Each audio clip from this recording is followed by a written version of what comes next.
us, Louis Riddick. There he is. We got a bunch of questions for you, my friend. Let's start with those Chicago Bears. Justin Fields, rough first career start. If you're Matt Nagy right now, what are you doing to change course offensively with the Bears?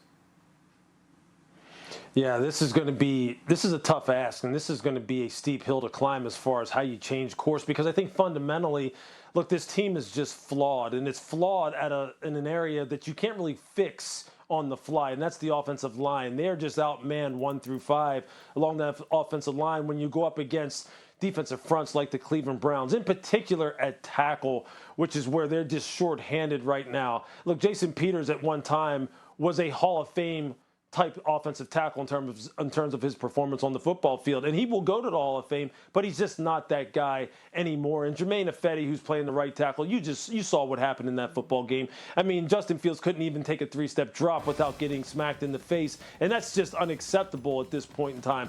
So I think the best thing for the Chicago Bears to do at this point in time is to put a quarterback in there. If Andy Dalton is not healthy, that means Nick Foles. Put a quarterback in there that is a little bit more well-versed and more experienced as far as being able to make protection adjustments that will allow him to get the ball off and not take those hits, because he's just not, he's not able to make the right protection adjustments like Justin Fields can at this point, because he just doesn't have the experience. I think Justin needs to sit. I think he needs to learn. I think he needs to watch the 2 veteran quarterbacks on this roster go ahead and orchestrate this offense, given the deficiencies that it has. Because if you continue to put him out there, especially against the good defensive fronts, he's going to take a beating, and then you risk him losing his confidence, and you just don't want that to happen. No, none of us want that to happen. Well, from rough starts to some incredible starts, both the Rams and the Cardinals, both undefeated so far this season. Both their quarterbacks are absolutely killing it. So, Louis, which of these 2 potential MVP candidates do you see as standing out the most so far?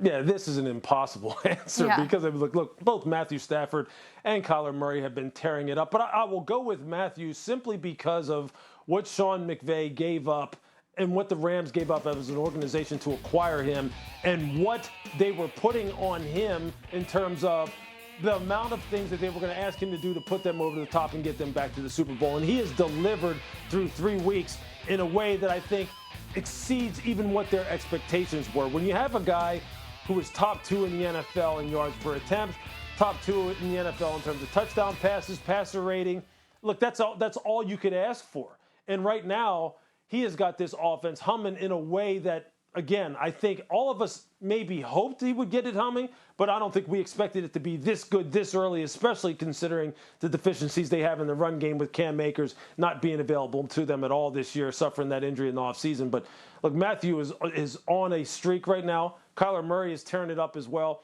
I think quarterback play at the very highest level in the NFL right now is exactly what fans want. Yeah. Louis, last question for you. We're going to skip a bunch of games and go to the Monday Nighter because I'm pretty excited for this. The Raiders are in a great spot. They're 3-0. The Chargers coming off a big win against the Chiefs. What are you expecting from this matchup? Yeah, this is a great quarterback battle. Although, again, we all know that quarterbacks don't go head-to-head, but we all know that they kind of watch each other. And we know that these 2 quarterbacks, Derek Carr from the Las Vegas Raiders and Justin Herbert from the LA Chargers, are going to need to do their part if they want to get their team to ultimately be the one that's going to be happiest at the end of this game. Look, speaking of MVP candidates, Derek Carr is in that conversation, considering just how efficient he looks now in his 4th season in John Gruden's offense. And Justin Herbert, although they had a regime change in LA, does it look like he's having any kind of setback at all? Any kind of sophomore jinx? Not at all. In a totally new regime. And he's picking right where he left off in 2020, which just speaks to the kind of character and the kind of ability that this young man has.